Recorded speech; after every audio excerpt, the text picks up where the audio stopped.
Yule. Yule and Saturnalia all come to us once a year, on the longest night of the year, December 21st.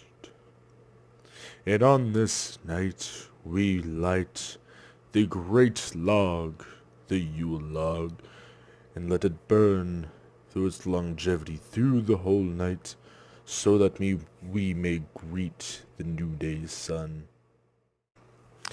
And that's all there's to it. There's candies, there's drinking, there's celebration, feasting, and enjoying the time that we have with friends and family. Us Wiccans and pagans, druids and heathens. Really, there's nothing to it. We do exchange gifts, but that's what our celebration is. It's the first sun of the new year. And to us, it's not the rising of the sun as in Sone. No, it's the rising of the big, gassy ball of fire. The sun. Sune. And it means a lot to us.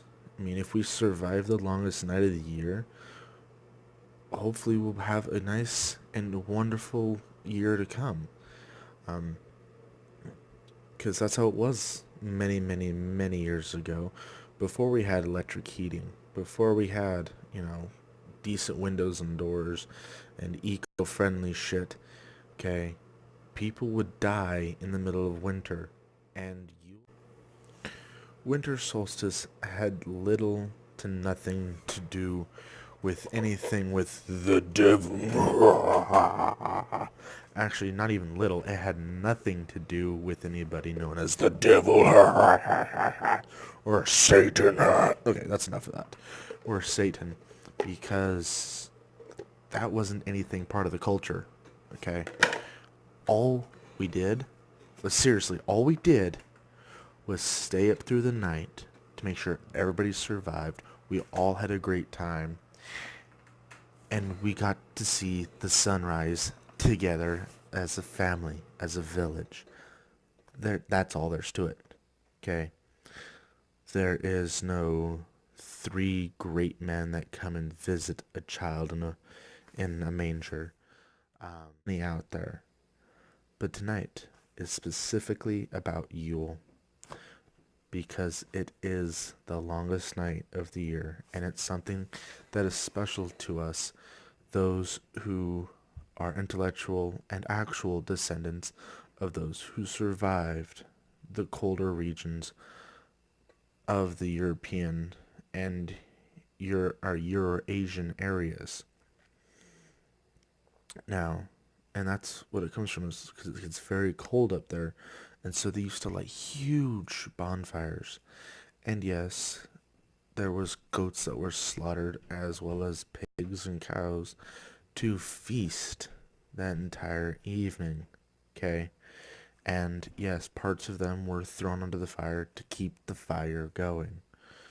Okay, maybe they had sacrificed them to Odin, for instance, or one of our other many deities, to hopefully grant us a prosperous year.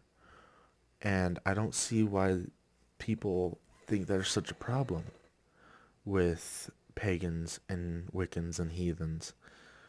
We're human just as well as Christians and Muslims and Catholics and so on and so forth. And so, I mean, even atheists celebrate Christmas. Some don't, but they celebrate Christmas because it's the societal norm. Well, some of us are deciding to walk away from the societal norms and go back to our celebrations of our intellectual and actual ancestors. And it's important to us. It's there. It's a part of us. And I really appreciate that I finally found people that I can celebrate with other than just my family. I do share this with my children, and we do things like that. Um, like last night, we decorated our Yule log, which we're not going to be burning, but instead have candles placed inside of to represent burning the Yule log. Um, and we decorate it with seasonal flowers and, yes, a pentagram. Oh no, something that represents the five elements? That's terrible. You have earth, water, fire, air, and spirit. Five elements. Pretty basic. It's very simple, very basic holiday. It's very nice to have something so simplistic and complete. Yeah, there is the um, getting gifts, and that's just because it's what it's been adopted into. So, I leave you with this, my children. Go out and enjoy the evening and greet the new day sun that comes shortly.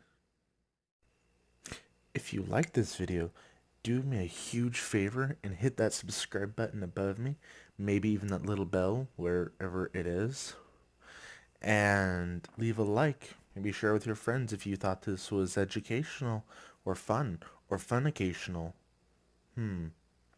Anyways, have y'all have a great night now, and don't do anything I want to do in public or alone.